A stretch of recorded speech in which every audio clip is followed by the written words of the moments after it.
Welcome to the podcast today. My name is Michelle Sinclair, and I am a divine healer, meaning I help people heal from physical ailments or diseases or things like this by getting them in alignment with the divine love.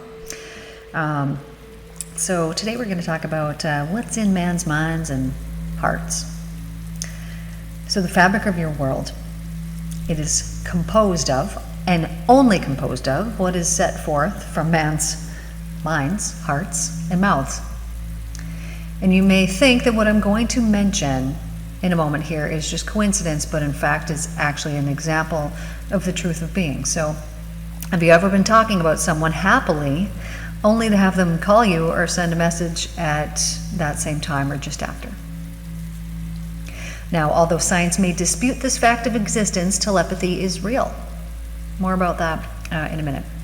Okay, so also, have you ever been driving through a parking lot, maybe you're in a rush, only to speak out loud, I need a good parking spot, and then one opens up in the perfect place? So this is not coincidence. So notice how in those above statements that they were speaking out, speaking out, I need a parking spot. You stated a need, and you had no rejection that was attached to it, meaning there was no doubt or any fear. You're just stating a fact, and voila, a spot opened up just for you. And if a spot did not open up, I bet that you were complaining and or in an annoyed mood. Now, living plants and trees, unlike mankind, cannot complain about their lot in life. Lucky them. And they cannot see themselves as hungry and naked, and so they do not undo the work that the Father does in them. It is in the undoing that all of our problems arise. It is the mind that is the problem. I'm going to tell you that again. Living plants and trees, unlike mankind, cannot complain about their lot in life. They cannot see themselves as hungry and naked, and so they do not undo the work that the Father does in them. It is in the undoing that all of our problems arise. It is the mind that is the problem. Okay, so back to telepathy. So when we think about others, we are attaching to their energy field, our intent for them, just by thinking about someone. Now, they don't necessarily know that this is happening, but on a subconscious level, it will be felt. And so this might be why certain people come to mind all the time. It's because they too are thinking about you.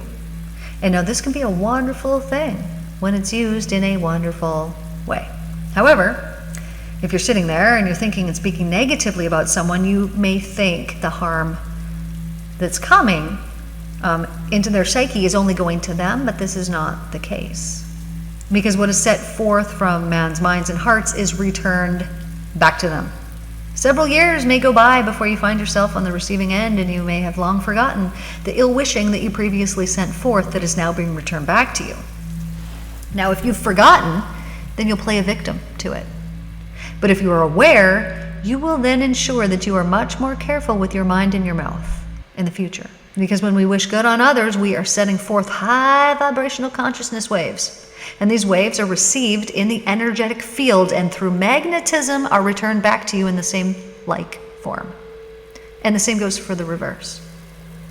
So what do you choose for yourself? Because if you were to send out bad to others, as sending out low vibrational conscious waves, these waves are received in the energetic field of the other person and through magnetism will be returned back to you in the same like form. So you have a choice. This is our free will. And some people will think, why do these bad things always happen to me? Well, some people seems as though their lives are plagued with unfortunate incidents. However, if we were to examine the psyche of that individual, we would find many things that are the cause of them. Some people have a belief that they are unfortunate and that others have it better than themselves. And since our beliefs manifest in our world, this unfortunate belief to carry will make itself made known through the visible manifestation of that unfortunate belief. Now, some people merely suffer because they believe that they suffer. Some people expect the suffering, and so it follows. Some people believe that they aren't worthy of good things, and so they don't have them. Some people believe that misfortunes regularly befall them, and so they do. And some people believe that they aren't good enough to deserve a happy life, and so they don't have one. Every single thing is belief. Now, none of the beliefs, that I mentioned previously are actually true. No, they're merely belief. So, if someone believes themselves unworthy or this or that, I'm not saying that it is true. It's not. Those beliefs are not the truth, because the truth will set you free every single time. But the beliefs, they don't care if they're true. Beliefs are beliefs, and they will dictate, and they will play out, and you will see them in every single facet of your life.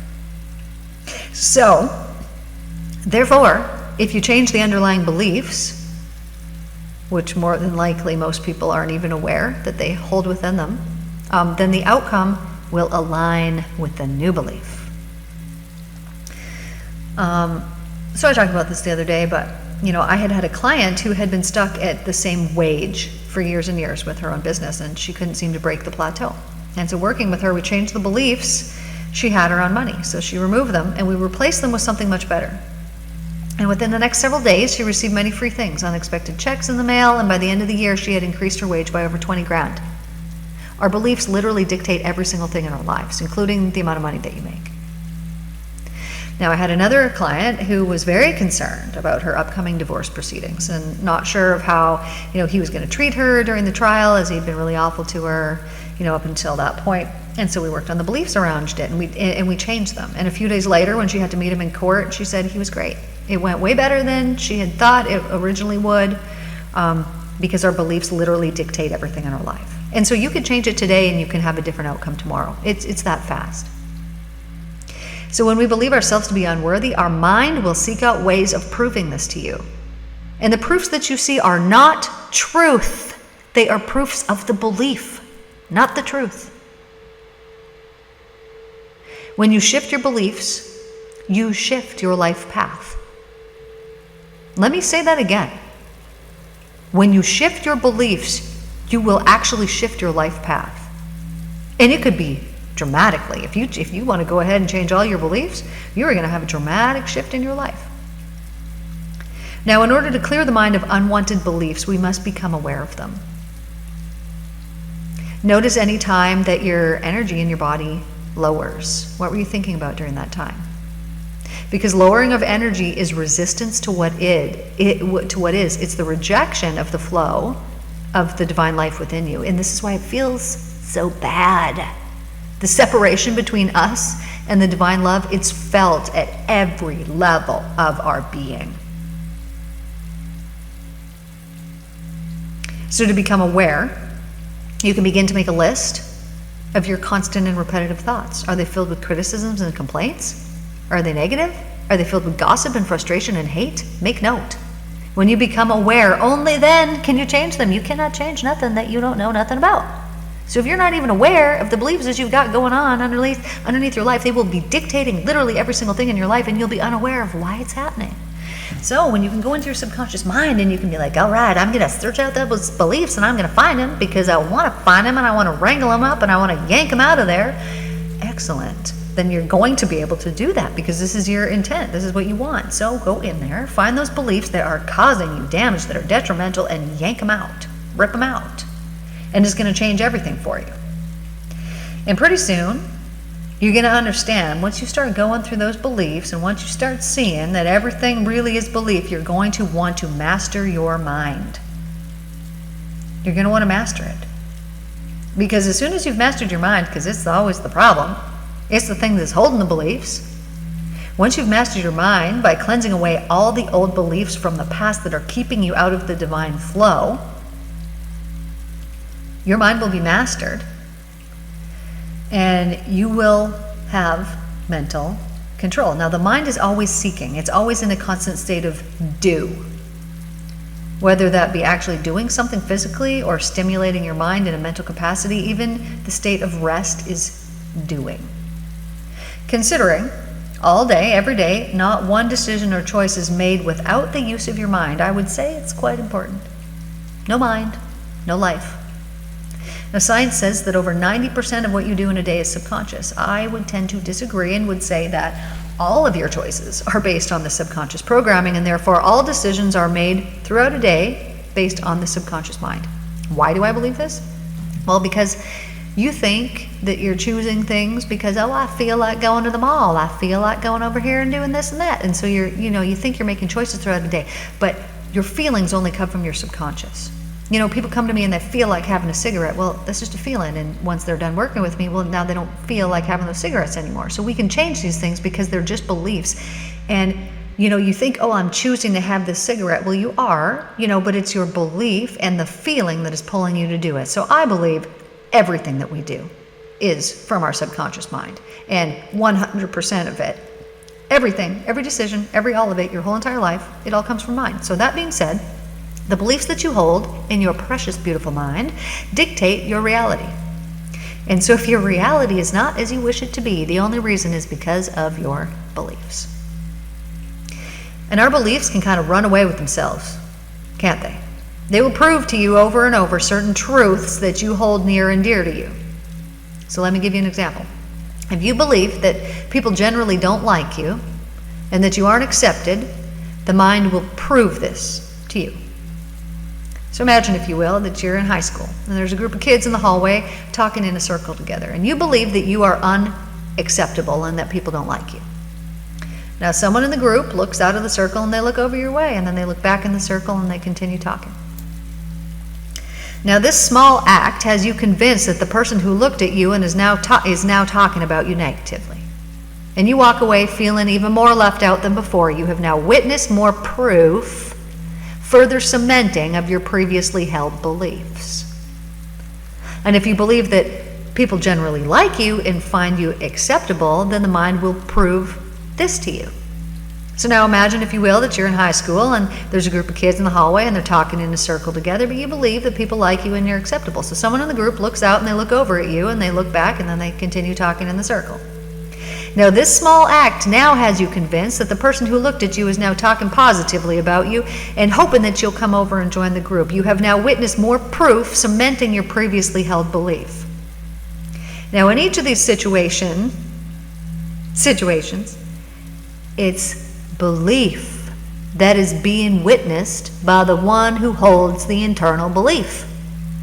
Now, I could go into that exact same story 100 times with different beliefs and different scenarios, but each time the point will be that the one who is holding the belief will see their belief be made manifest through their own perceptions of reality, and it has nothing to do with the truth. Therefore, to master your mind is to master your reality. Now, through my enlightenment experiences, I've come to realize that we are indeed living in heaven on earth, and that it is only the mind which keeps us separated. Now, it's the beliefs held by the mind and the resistance to what is that is keeping us from being in this ever-enlightened state of uplifted beingness. So the first key to mental mastery is to find and to track down and to determine all of the beliefs in which you are being made to suffer.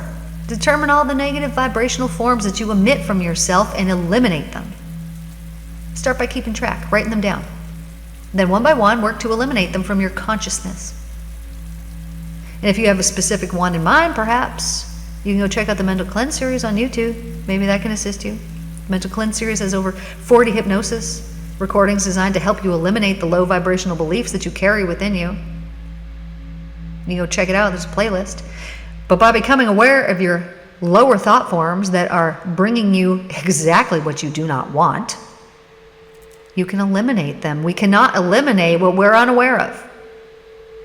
And as you become aware of what it is that needs to change, you can begin this process by booking in for a session. I'd be happy to assist you in this process. This is what I'm known for. But I'm going to leave you with this today. What is it that needs to change? What needs to change? Anything that is not in alignment with the perfection of divine love, unburden your psyche of its heavy shackles and seek a life that is in alignment with divine love. And if you think a thought and it feels heavy or awful in the body, causing tension or stress in the body, then this thought is not in alignment with the divine nature. And it will cause an unease, as this is the body's signal to the brain that something needs to change. and make note of it and take it to the divine consciousness for relief in the best form possible. Believe, and relief will surely be given to you.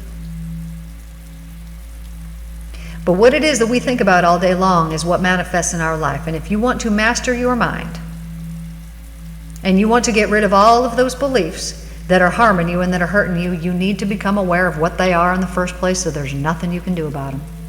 So another thing you can do is you can ask the divine consciousness, you can say, Divine, please, and thank you, would you illuminate me and help me to become aware of something new every day that I need to let go of, and help me to let it go, and help me to do it every single day. Bring it to me, make me aware of it, and help me to release it. And when you do this and you believe that this will be your experience, it will be your experience. So start doing it. Do it today. And you'll see what it's like tomorrow. And then you'll see what it's like the next day. Something will come to you that you were not aware of before. And let it bring joy to your heart every time that you become aware of something in yourself that you can let go of, or something that you can heal. Just let it bring joy into your heart. Because you are getting closer and closer and closer and closer to that divine alignment. Now, I know that this is a short one here today. I love you all, but this is what I got for you. And I'll see you guys in tomorrow's daily podcast episode. Love you all so much. Hope you guys had a wonderful new year. I don't even know how many days we're out from it now. Maybe it's the new year on this day. I don't know. But love y'all, and I will see you guys tomorrow. Take care.